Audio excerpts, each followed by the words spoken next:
दोस्तों नमस्कार, मेरे यूट्यूब चैनल में आपका स्वागत है। आइए दोस्तों, आज हम सुनेंगे कहानी ईसा के घर इंसान। ईसा के घर इंसान कहानी की लेखिका है मन्नू भंडारी जी। तो आइए सुनते हैं कहानी। फाटक के ठीक सामने जेल था।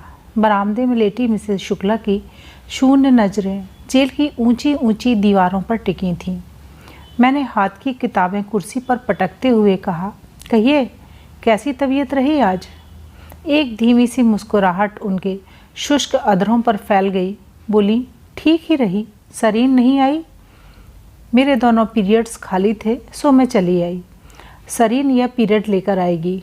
दोनों कोहनियों पर जोर देकर उन्होंने उठने का प्रयत्न किया। मैंने सहारा देकर उन्हें तकिए के सहारे बिठा दिया। एक क्षण को उनके जर्द चेहरे पर व्यथा की लकीरें उभर आईं। अपने आप को आरामदेह स्थिति में करते हुए उन्होंने पूछा, कैसा लग रहा है कॉलेज? मन लग जाएगा ना? हाँ, मन तो लग ही जाएगा। मुझे तो यह जगह ही बहुत पसंद है। पहाड़ियों से घिरा हुआ यह शहर और एकांत में बसा यह कॉलेज।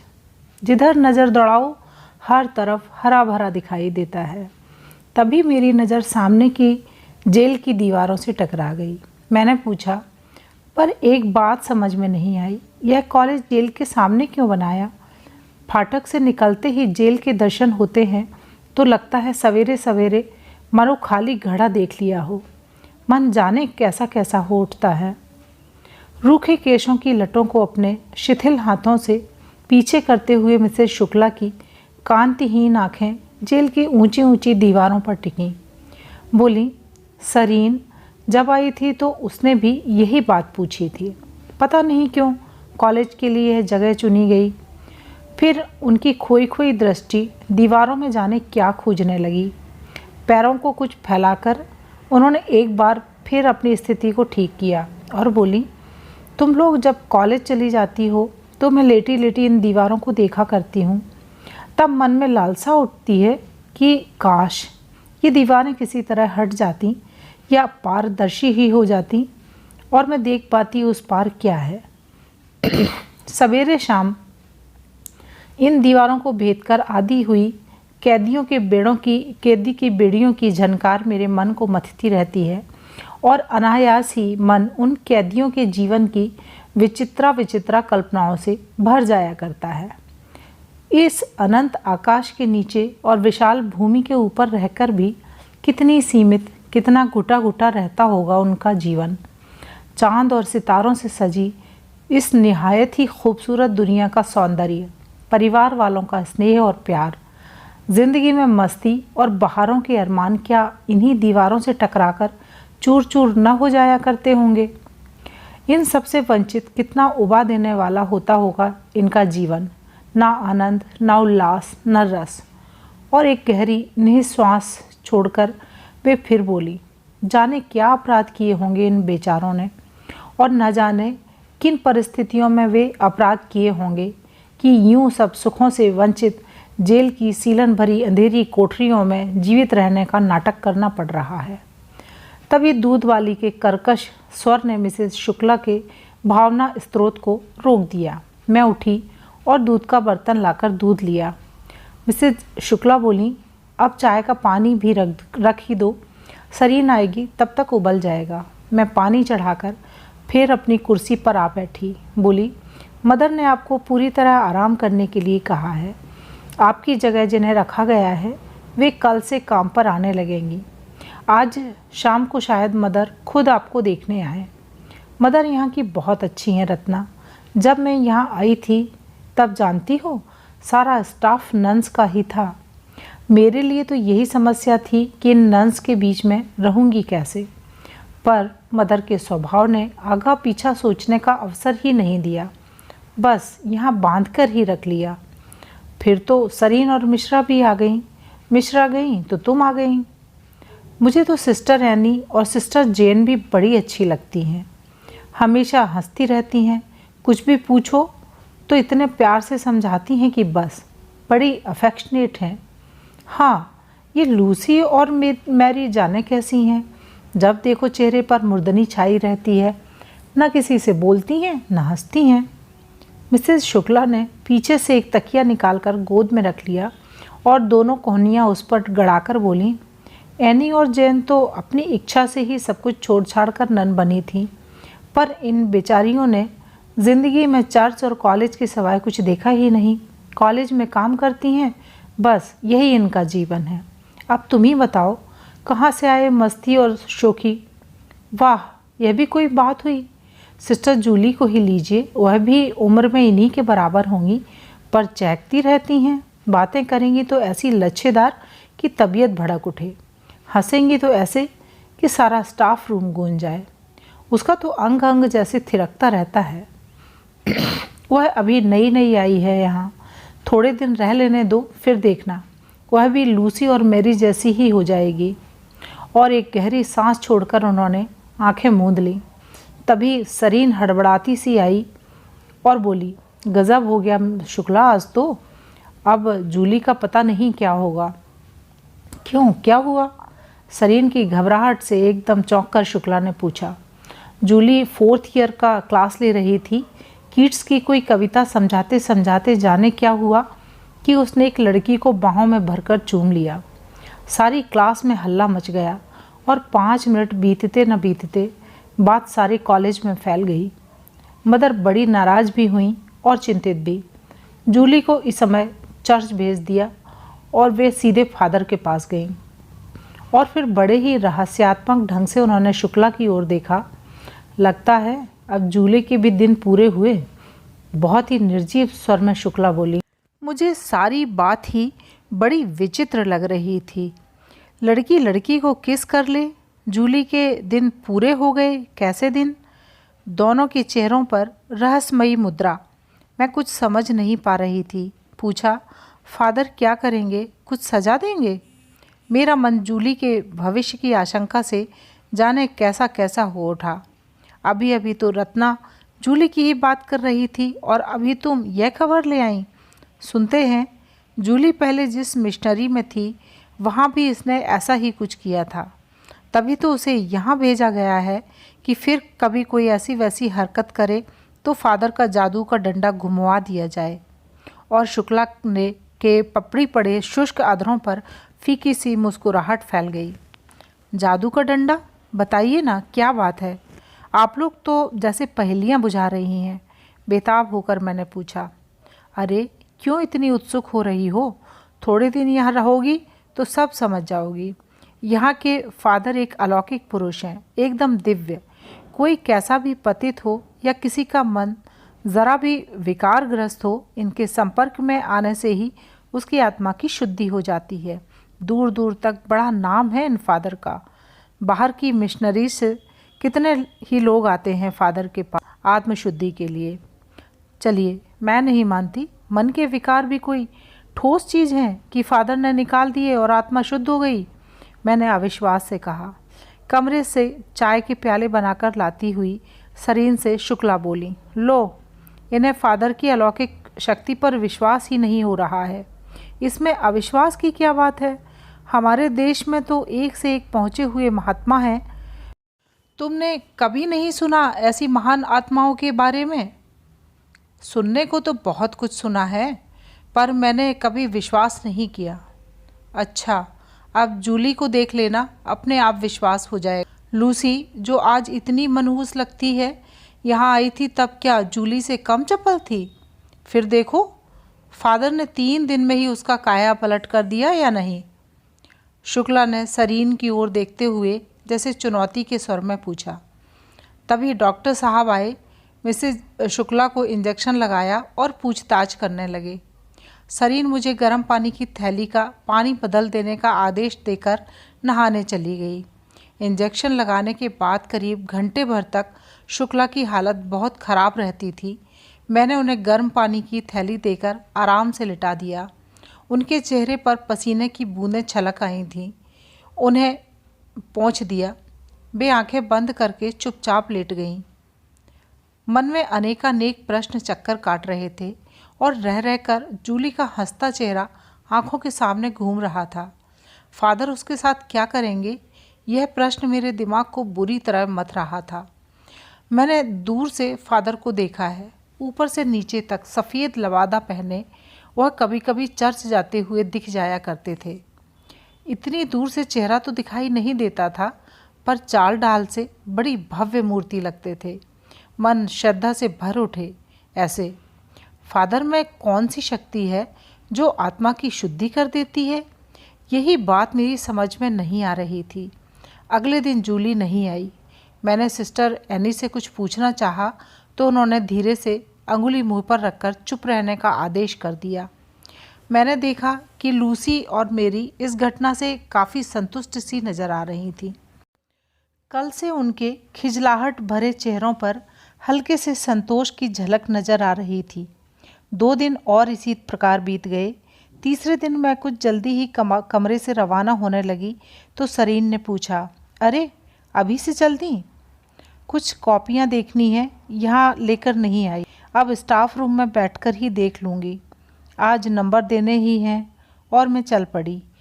यूँ हमारे कमरों और कॉलेज के बीच में एक छोटा सा फाटक था, पर वह अक्सर बंद ही रहता था, सो मेन गेट से ही जाना पड़ता था।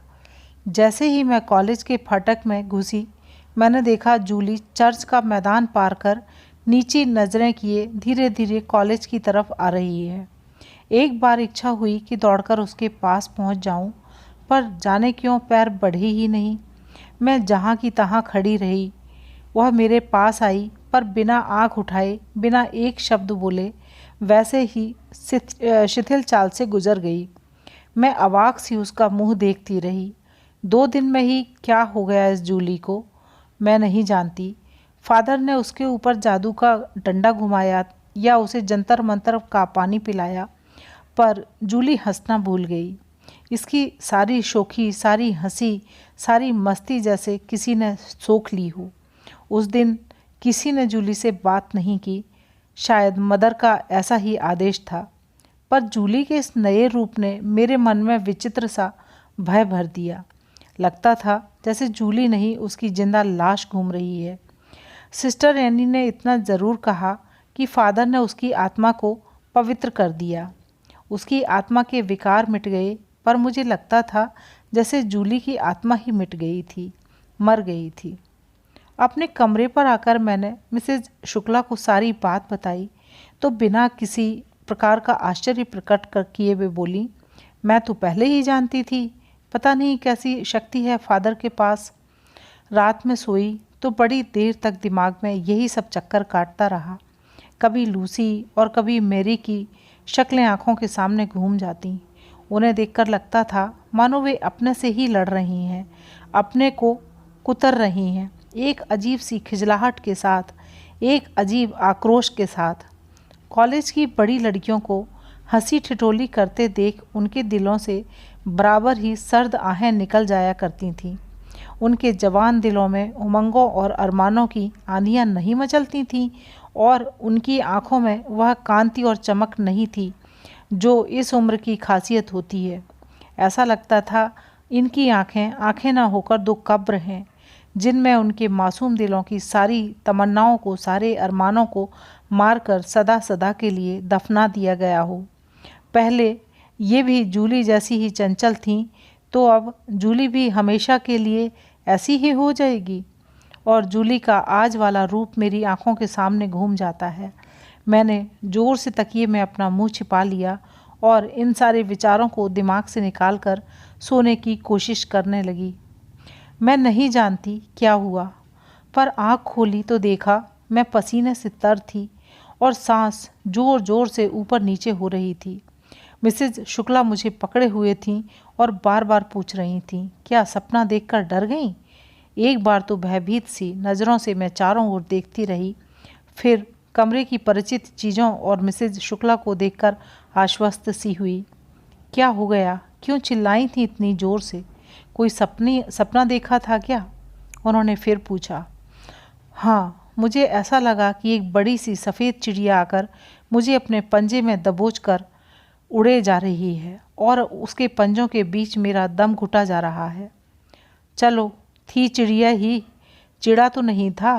तब कोई बात नहीं, चिड़िया कहीं नहीं ले जाने की, ले जाने वाले तो चिड़े ही होते हैं, हंसते हुए उन्होंने कहा। चलिए, आपको मजाक सूझ रहा है? यहाँ डर के मारे जान निकल गई। वह दम घुटने की फीलिंग जैसे अभी भी है। मैंने पानी पिया और फिर सो गई। और फिर वही ढर्रा चल पड़ा। जब कभी बाहर से कोई सिस्टर या ब्रदर आत्मशुद्धि के लिए फादर के पास आते तो सिस्टर यानी मुझे यह खबर सुनाया करती थीं। मैं बड़ी उत्सुकता के साथ सारा किस्सा सुनती और विश्वास से अधिक आश्चर्य करती। सिस्टर एनी और जैन को मेरा यह अविश्वास करना अच्छा नहीं लगता था और उसे मिटाने के लिए ही वे और भी ज़ोर शोर से घंटों फादर के अलौकिक गुणों का बखान करती। मंद गति से चलती फिरती फादर की वह सौम्य मूर्ति मेरे लिए श्रद्धा से अधिक कौतूहल और भय का विषय बनी रही। महीने भर बाद एक दिन मदर ने मुझे बुलाया और बोली, मैं चाहती हूँ कि नन्स के लिए भी हिंदी पढ़ाने की कुछ व्यवस्था की जाए।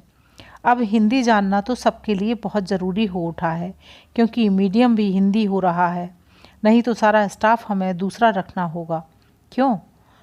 तो आप सिस्टर्स के लिए भी एक क्लास खोल दीजिए, बहुत ही जल्दी सीख लेंगी। यूँ बोल तो सभी लेती ही हैं, पढ़ना लिखना भी आ जाएगा, इसीलिए तो तुम्हें बुलाया है। शुक्ला तो बीमारी से उठने के बाद काफ़ी कमज़ोर हो गई हैं, सो मैं उन पर यह बोझ डालना ठीक नहीं समझती। तुम शाम को 1 घंटा चर्च में आकर सिस्टर्स को हिंदी पढ़ाने का काम ले लो। उसके लिए तुम्हें अलग से पे किया जाएगा। चर्च में जाकर पढ़ाना होगा। यह बात सुनते ही एक बार मेरे सामने फादर का चेहरा घूम गया। उनको और दूसरी नन्स को और अधिक निकट से जानने की लालसा को एक राह मिल रही थी। मैं बोल पड़ी, मुझे कोई एतराज़ नहीं, मैं बड़ी खुशी से यह काम करूँगी। तब 1 तारीख से शुरू कर दो। मदर के पास से लौटी तो देखा सरीन और शुक्ला चाय पर बैठी मेरा इंतज़ार कर रही हैं। मैंने जाकर उन्हें सारी बात बताई तो सरीन हंसकर बोली, चलो, तुम तो सपने में भी फादर को देखा करती थीं, अब पास से देखना। बहुत कौतूहल है ना फादर को लेकर तुम्हारे मन में? फादर अपने कॉटेज में ही रहते हैं या चर्च जाते हैं? सिस्टर्स के कमरे की तरफ तो वे शायद कभी जाते नहीं। तुम देखोगी क्या? शुक्ला ने कहा। अरे, कभी चर्च में आते जाते ही दिख जाया करेंगे, सरीन बोली। फिर एकाएक प्रसंग बदल कर कहा, क्यों शुक्ला, आजकल तुमने एक नई बात मार्क की या नहीं? क्या? मिसेस शुक्ला ने पूछा। लूसी में कोई चेंज नज़र नहीं आता? आजकल उसके चेहरे पर पहले जैसी मुर्दनी नहीं छाई रहती। वह अनिमा है ना, 3rd ईयर की, उसका भाई आजकल अक्सर कॉलेज में आया करता है, कभी कोई बहाना लेकर तो कभी कोई बहाना लेकर। विजिटर्स को अटेंड करने का काम लूसी पर ही है। मैं कई दिनों से नोटिस कर रही हूँ, जिस दिन वह आता है लूसी का मूड बड़ा अच्छा रहता है। ख्याल नहीं किया, अब देखेंगे, शुक्ला ने कहा। पता नहीं मिसेस शुक्ला ने ख्याल किया या नहीं, पर मैंने इस चीज़ को अच्छी तरह से मार्क किया कि अनिमा का भाई सप्ताह में 2 बार आ ही जाता है और काफ़ी देर तक वह उसके पास बैठती है। उसके जाने के बाद भी लूसी का मूड इतना अच्छा रहता है कि कोई हल्का फुल्का मजाक भी कर लो तो बुरा नहीं मानती। पर जाने क्यों लूसी का यह नया रूप देखकर मेरा मन भर उठता। 2 महीने पहले की हंसती थिरकती जूली की तस्वीर आंखों के सामने नाच जाती और मैं सिहर उठती। 1 तारीख की शाम को मैं चर्च गई। इसके पहले मैंने कभी चर्च की सरहद में पाँव नहीं रखा था। कॉलेज के दाहिनी ओर वाला लंबा मैदान पार करने पर एक नाला पड़ता था। वही कॉलेज और चर्च की विभाजक रेखा थी। उसे पार करके ही चर्च का मैदान आरंभ होता था। चर्च के पीछे रेवरेंड फादर और मदर के लिए 2 छोटी सुंदर कॉटेजेस बनी हुई थीं और बाईं ओर सिस्टर्स के लिए कतार में कमरे बने हुए थे। कमरों के सामने लंबा सा बरामदा था। जाकर देखा कि क्लास के लिए उसी बरामदे में व्यवस्था की गई है। मैं पढ़ाने लगी। चर्च, कॉलेज और हमारे कमरों के सामने कोई 3 फीट ऊंची दीवार, लंबी सी दीवार थी। यों सबके प्रवेश द्वार अलग अलग थे, पर चर्च से कॉलेज जाने के लिए सब लोग नाला पार करके ही जाया करते थे। पढ़ाने बैठी तो फाटक की ओर ही मेरा मुंह था और अनायास ही यहाँ भी मेरी नज़रें सामने जेल की ऊंची ऊंची दीवारों से टकराईं। ज़बरदस्ती अपनी नज़रों को उस ओर से हटाकर मैंने पढ़ाना आरंभ किया। चर्च में सिस्टर्स को पढ़ाते पढ़ाते मुझे करीब 1 महीना हो गया। रोज़ की तरह उस दिन भी जब मैं जाने लगी तो शुक्ला बोली, आज ज़रा जल्दी आ सको तो अच्छा हो रत्ना, बाज़ार चलेंगे। सरीन से कहा तो बोली कि उसे ज़रूरी नोट्स तैयार करने हैं, अकेले जाते मुझे अच्छा नहीं लगता, तुम आ जाना। ठीक है, मैं जल्दी ही चली आऊँगी, आप तैयार रहिएगा, आते ही चल पड़ेंगे। और मैं चल दी। चर्च के मैदान में पहुँचते ही किसी स्त्री के चीखने चिल्लाने की आवाज़ें सुनकर एक क्षण को मैं स्तब्ध सी खड़ी हो गई। सोचा जाऊं या नहीं, पर मन का कौतूहल किसी तरह ठहरने नहीं दे रहा था। जैसे ही बरामदे में पैर रखा मैं हैरत में आ गई। एक बहुत ही खूबसूरत नन हाथ पैर पटक पटक कर बुरी तरह चिल्ला रही थी। सारी सिस्टर्स उसे संभाले हुए थीं। मदर बड़ी बेचैनी से उसे शांत करने की कोशिश कर रही थीं, पर वह थी कि चिल्लाए चली जा रही थी। 3-4 सिस्टर्स ने उसे पकड़ रखा था, उसके बावजूद वह बुरी तरह हाथ पैर पटक रही थी। उसे मैंने जो पास से देखा तो लगा कि ऐसा रूप मैंने आज तक नहीं देखा। संगमरमर की तरह सफ़ेद उसका रंग था और मक्खन की तरह मुलायम देह। चेहरे पर ऐसा लावण्य की उपमा देते न बने, और उस लावण्यमय चेहरे पर वे 2 नीली आँखें जैसे समुद्र की गहराइयाँ उतर आई हों। मैं सच कहती हूँ, यदि कोई एक बार भी उन नीली आँखों को देख ले तो कम से कम इस जिंदगी में तो वह उन्हें चाह कर भी न भूल पाए। मेरे घुसते ही उसकी नज़र मेरी ओर घूम गई। मुझे नीली आँखें मेरे शरीर को भेद कर मेरे मन को कचोटे डाल रही हैं। और फिर वह एकाएक चिल्ला पड़ी, देखो मेरे रूप को। और वह अपने कपड़ों को बुरी तरह फाड़ कर इधर उधर करने लगी। सबने बड़ी मुश्किल से उसे संभाला। मदर ने उसके कपड़ों को जल्दी से ठीक ठाक कर दिया। वे बड़ी ही परेशान नज़र आ रही थीं। हाथ रुकने पर भी उसकी जीभ चल रही थी। मैं अपनी ज़िंदगी को, अपने इस रूप को चर्च की दीवारों के बीच नष्ट नहीं होने दूंगी। मैं जिंदा रहना चाहती हूँ, आदमी की तरह जिंदा रहना चाहती हूँ। मैं इस चर्च में घुट घुट कर नहीं मरूंगी। मैं भाग जाऊंगी, मैं भाग जाऊंगी। हम क्यों अच्छे कपड़े नहीं पहने? हम इंसान ही हैं। मैं नहीं रहूंगी यहाँ, मैं कभी नहीं रहूंगी। देखो मेरे रूप को। तभी बाहर से सिस्टर एनी हड़बड़ाती सी आई, फादर ने एकदम बुलाया है, इसे वहीं ले चलिए। सबने मिलकर उसे ज़बरदस्ती उठाया। वह चिल्लाती जा रही थी, मैं फादर को भी दिखा दूंगी कि ज़िंदगी क्या होती है। यह सब ढोंग है, मैं यहाँ नहीं रहूँगी। आधी से अधिक सिस्टर्स उसे उठाकर ले गईं। जो बची थीं उनमें से इस घटना के बाद कोई भी इस मूड में नहीं थी कि बैठकर पढ़ती। सो मैं लौट जाने को घूमी तो देखा कि इस सबके से दूर एक खिड़की के सहारे लूसी खड़ी है। उसके चेहरे पर एक विशेष प्रकार की चमक आ गई थी, जैसे मन ही मन वह इस सारी घटना से बड़ी प्रसन्न हो। मन में अपार विस्मय, भय और दुख लेकर मैं लौटी तो शुक्ला बोली, लो तुम तो अभी से लौट आई, अभी तो मैं तैयार भी नहीं हुई, आज क्लास ही नहीं हुई। और मैंने सारी बातें उन्हें बताईं। मैं जितनी इस घटना से विचलित हो रही थी वे उतनी नहीं हुई। स्वाभाविक से स्वर में बोली, शायद बाहर से कोई सिस्टर आई होगी। क्या बताएं, इन बेचारियों की ज़िंदगी पर भी बड़ा तरस आता है। रात भर मेरे दिमाग में उस नई सिस्टर का खूबसूरत चेहरा और उसका चीखना चिल्लाना गूंजता रहा। वह फादर के पास भेज दी गई है।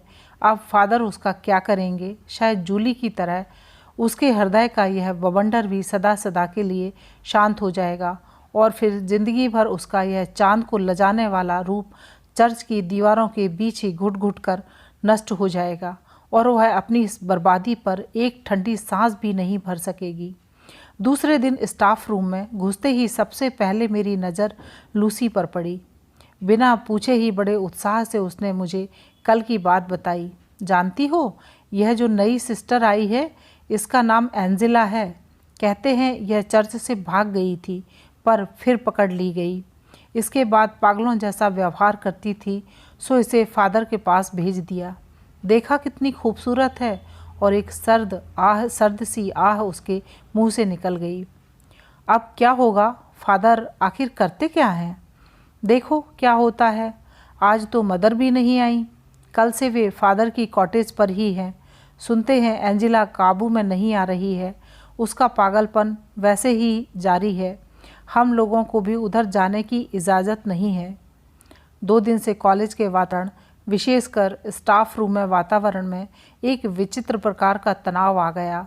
कोई किसी से कुछ नहीं बोलता, बस मैं, शुक्ला और सरीन आपस में ही थोड़ा बहुत बोल लेते थे।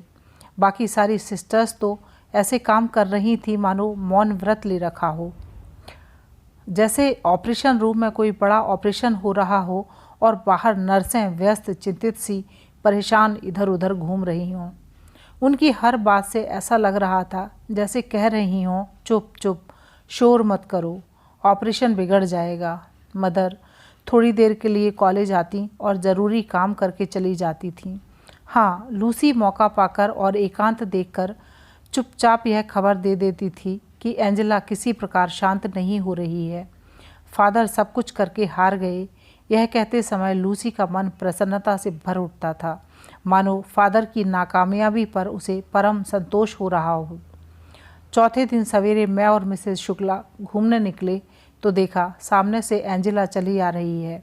मैं देखते ही पहचान गई। बिल्कुल स्वस्थ, स्वाभाविक गति से वह चल रही थी। पास आते ही पूछ बैठी, सिस्टर एंजेला, आप कहाँ जा रही हैं?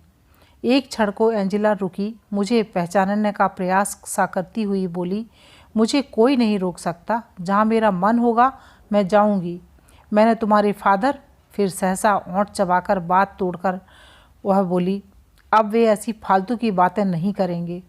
और एक बार अपनी नीली आँखों से उसने भरपूर नज़र मेरे चेहरे पर डाली, सिर को हल्का सा झटका दिया और एक ओर चली गई। मैं अवाक सी उसकी ओर देखती रही। यही है एंजेला? शुक्ला ने पूछा। हाँ, पर यह तो जा रही है, किसी ने इसे रोका नहीं। फादर का जादू मंत्र इस पर चला नहीं दिखता है। बड़ी खूबसूरत है, आंखें तो गजब की हैं, बस देखने लायक। पर मिसेज शुक्ला की बातें मेरे कानों में नहीं पहुंच रही थीं। मैं कभी दूर जाती एंजेला को और कभी मौन शांत खड़ी चर्च की इमारत को देख रही थी। मेरा मन हो रहा था कि दौड़कर चर्च पहुंच जाऊं और लूसी को बुलाकर सारी बातें पूछ लूं। लौटते समय भी मैंने चर्च के मैदानों पर नज़र दौड़ाई, पर वहाँ सभी कुछ शांत था, जैसे कुछ हुआ ही नहीं हो। बड़ी मुश्किल से उस दिन 10 बजे मैं एक तरफ दौड़ पड़ी और स्टाफ रूम से लूसी को घसीटकर पीछे लॉन में चली गई। लूसी स्वयं सब कुछ बताने के लिए बैठी थी। लॉन में पहुंचते ही बोली, एंजेला चली गई, फादर कुछ नहीं कर सके। उनकी खुद की तबीयत बड़ी ख़राब हो रही है। मदर उनकी देखभाल कर रही हैं। सवेरे तो हम लोग वहाँ भी गए थे। कमरे में तो नहीं जाने दिया हमें, पर बाहर से फादर को देखा था। फादर हम सब पर भी बड़ा रौब जमाया करते थे। एंजेला ने उनका सारा नशा डाउन कर दिया। एंजेला को सुधार नहीं सके। अपनी इस असफलता का गम उन्हें बुरी तरह साल रहा है। आत्मग्लानि से वे बार बार उनकी आंखों में आंसू आ रहे हैं। मदर बड़ी परेशान और दुखी हैं। उन्हें बहुत तसल्ली दे रही हैं। बार बार ईसा मसीह से उनकी शांति के लिए प्रार्थना भी कर रही हैं। और एक बड़ी ही व्यंग्यात्मक मुस्कुराहट उसके होठों पर फैल गई। इसके तीसरे दिन ही रात में सबसे आंख बचाकर चर्च की छोटी छोटी दीवारों को फांदकर कब और कैसे लूसी भाग गई, कोई जान ही नहीं पाया। बड़ी विचित्र स्थिति थी उस समय वहाँ की। एंजेला फादर की उस अलौकिक शक्ति को जैसे चुनौती देकर चली गई, जिसके बल पर उन्होंने कितने ही पतितों की आत्मा शुद्ध की थी। फादर इस असफलता पर आत्मग्लानि के मारे मरे जा रहे थे। मदर बेहद परेशान थीं। कभी फादर के पास, कभी कॉलेज, तो कभी चर्च में दौड़ती फिर रही थीं। तभी लूसी भाग गई। एक तो चर्च जैसी पवित्र जगह, फिर लड़कियों का कॉलेज। क्या असर पड़ेगा इस घटना का लड़कियों पर? 2 दिन बाद ही चर्च और कॉलेज के चारों ओर की दीवारें ऊंची उठने लगीं और देखते ही देखते चारों ओर ऊंची ऊंची दीवारें खिंच गईं। दोस्तों, यह थी कहानी ईसा के घर इंसान। आपने कहानी पूरी सुनी, इसके लिए आपका बहुत बहुत धन्यवाद। नमस्कार।